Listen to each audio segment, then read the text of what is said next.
Rule number 4. Left side, immediate left side, extreme left side. Right side, immediate right side, extreme right side. ఈ రూల్ని మనము 2 కేసెస్లో అర్థం చేసుకుందాం. A group is facing towards north, first case. Second కేసులో group is facing towards south. ఈ కేసులో అర్థం చేసుకుందాం. ఫస్ట్ మనము కేస్ 1 గురించి డిస్కస్ చేద్దాం. Extreme left, all are facing towards north direction అని చెప్పాం కాబట్టి all these members are facing towards north direction. This is the left side and this is the right side. అంటే ప్రతి వ్యక్తి యొక్క లెఫ్ట్ సైడ్ ఇది, రైట్ సైడ్ ఇది, left side ఇది, రైట్ సైడ్ ఇది, left right, left right, left right, left right, left right, left right. So friends, ఇక్కడ మీరు అర్థం చేసుకోవాల్సిన విషయం ఏంటంటే రెడ్డింగ్లో మార్క్ చేసిన వాళ్ళందరూ పర్సన్స్, వాళ్ళ యొక్క సైడ్స్ లెఫ్ట్ రైట్ సైడ్స్ అన్నీ మనము బ్లూయింగ్తో మార్క్ చేసాము. మీరు కన్ఫ్యూజ్ కాకుండా ఉండడం కోసం మనం డిఫరెంట్ కలర్స్ యూస్ చేస్తున్నాము. ఇప్పుడు ఈ కేసులో చూస్తే ఈ గ్రూప్లో A is this person is the extreme left of the group. This person is the extreme left. This person is at the extreme left. This person H, extreme right. This person is at the extreme right. This person A is the extreme left and this person is the extreme right. ఈ కేసులో మనం చూసామనుకోండి, ఈ కేసులో వీళ్ళందరూ south డైరెక్షన్లో face చేసి ఉన్నారు కాబట్టి వీళ్ళ సైడ్స్ చేంజ్ అయిపోతాయి. ఇందాక మనం లెఫ్ట్ అనుకున్న వాళ్ళు ఇప్పుడు రైట్ అయిపోతారు, ఇప్పుడు రైట్ అనుకున్న వాళ్ళు ఇక్కడ లెఫ్ట్ అయిపోతారు ఈ కేసులో. ఎందుకంటే అందరూ సౌత్ డైరెక్షన్లో ఫేస్ చేసి ఉన్నారు కాబట్టి. ఇక్కడ మీరు చూస్తే ఏ ఈజ్ ద ఎక్స్ట్రీమ్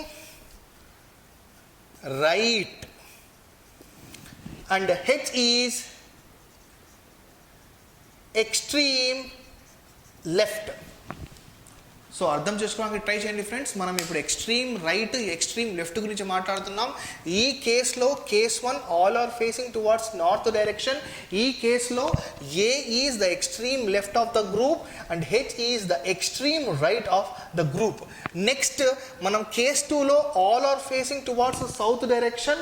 మనకి ఇక్కడ సైడ్స్ చేంజ్ అయిపోతాయి. ఇక్కడ లెఫ్ట్ రైట్ అయిపోతే ఇక్కడ రైట్ లెఫ్ట్ వచ్చేస్తుంది. ఇక్కడ మీరు అబ్జర్వ్ చేస్తే so A is the extreme right of this group. ఇక్కడ H is the extreme left. ఇక్కడ ఎక్స్ట్రీమ్ రైట్, ఇక్కడ ఎక్స్ట్రీమ్ లెఫ్ట్, ఇక్కడ ఎక్స్ట్రీమ్ లెఫ్ట్, ఇక్కడ ఎక్స్ట్రీమ్ రైట్. నెక్స్ట్ మనం ఇమ్మీడియట్ రైట్, ఇమ్మీడియట్ లెఫ్ట్ గురించి తెలుసుకుందాం. Let's take the example of these 3 persons CDE. ఇప్పుడు మనం చూస్తే this group is facing towards the south direction. ఇక్కడ మనం అబ్జర్వ్ చేస్తే this person's right side is this, left side is this, right side is this, left side is this. ఇక్కడ మీరు చూస్తే C is the immediate right of D. Immediate right of D. Immediate right of D. Immediate right of D. Next, E is the immediate left of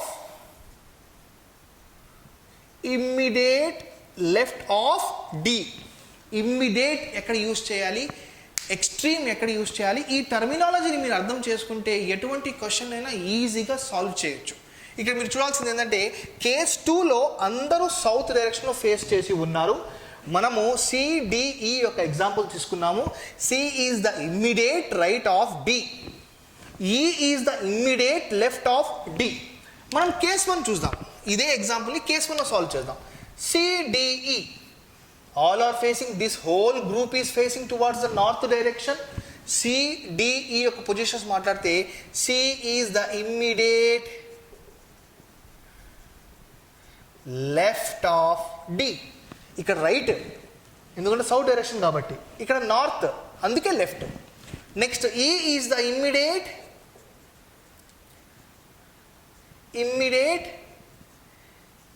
right of D. మనము rule number 1 కూడా discuss చేసాము. ఆఫ్ ఎవరైతే ఉంటారో వాళ్ళు independent, these people are dependent on that independent person. చూడండి ఇక్కడ C is the immediate left of D, C is the immediate left of D, E is the immediate right of D.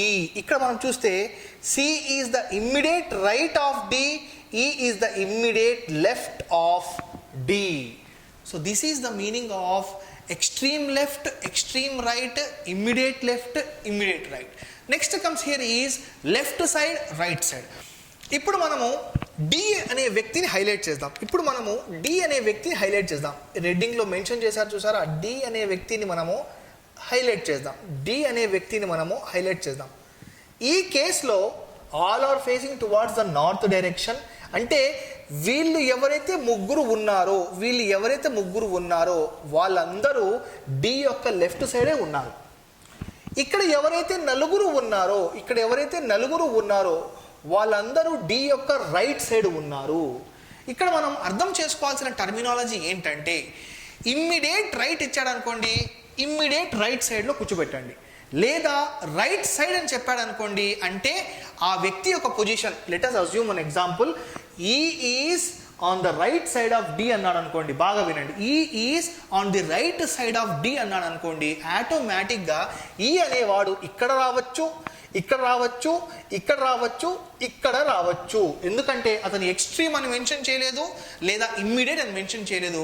అతను mention చేసిన sentence ఏంటంటే E is on the right side of D, అది ఎక్కడైనా రావచ్చు. In the same manner A is on the left side of D అన్నాడు అనుకోండి, అది ఈ పొజిషన్ కావచ్చు, ఈ పొజిషన్ కావచ్చు, ఈ పొజిషన్ కావచ్చు. ఎక్స్ట్రీమ్ రైట్ అంటే మన క్లారిటీ ఉంటుంది, ఎక్స్ట్రీమ్ లెఫ్ట్ అంటే మన క్లారిటీ ఉంటుంది, ఇమ్మీడియట్ రైట్ అంటే మన క్లారిటీ ఉంది, ఇమ్మీడియట్ లెఫ్ట్ అంటే మన క్లారిటీ ఉంది. కానీ రైట్ సైడ్ లెఫ్ట్ సైడ్ అంటే దానికి ఒక స్పెసిఫిక్ పొజిషన్ ఉంటుందని చెప్పేసి మీరు మైండ్లో ఫిక్స్ అయిపోద్దండి. అది ఆ పొజిషన్ ఎటువైపు అయినా ఉండొచ్చు. మీరు క్వశ్చన్ని ఇంకొంచెం చదివిన తర్వాత ఆ పొజిషన్ గురించి మీకు క్లారిటీ వస్తుంది. Rule number 5, between neighbours extreme end.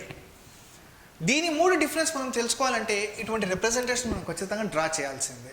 ఇప్పుడు మనము బిట్వీన్ గురించి తెలుసుకుందాము. ఇక్కడ మనము ఈ డాటెడ్ లైన్స్లో హైలైట్ చేసిన 3 వ్యక్తుల గురించి డిస్కస్ చేద్దాము.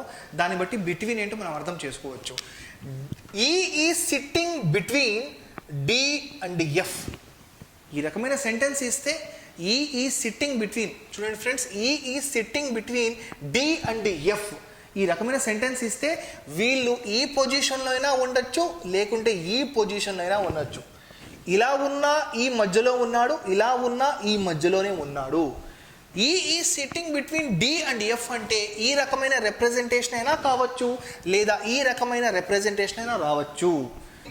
కొన్ని కేసెస్లో మనకి ఈ రిప్రజెంటేషన్ కరెక్ట్ అవుతుంది, కొన్ని కేసెస్లో మనకు ఈ రిప్రజెంటేషన్ కరెక్ట్ అవుతుంది. మనము ఆ క్వశ్చన్ యొక్క డిస్క్రిప్షన్ని బట్టి మనం అర్థం చేసుకోవచ్చు. Next neighbours. నేబర్స్ అనే వాళ్ళు ఇమ్మీడియట్గా పక్కనే ఉంటారు కాబట్టి, ఇప్పుడు E is the neighbour of D and F, E is the neighbour of D and F, E is the neighbour of D and F. ఈ రకమైన రిప్రజెంటేషన్ కూడా రావచ్చు. కొన్ని కేసెస్లో మనకు క్వశ్చన్స్ ఏ విధంగా అడిగారు అంటే, A is not sitting at the extreme ends, A is not sitting between extreme end. ఇప్పుడు మనము ఒక సర్క్యులర్ ఫిగర్ తీసుకుంటే దీనికి ఎండ్ ఎక్కడుంది చెప్పండి? We don't know where is the end of this, కానీ మనకు ఒక లీనియర్ రిప్రజెంటేషన్లో ఈ లాస్ట్ పాయింట్స్ ఏదైతే ఉన్నాయో ఎక్స్ట్రీమ్ ఎండ్స్.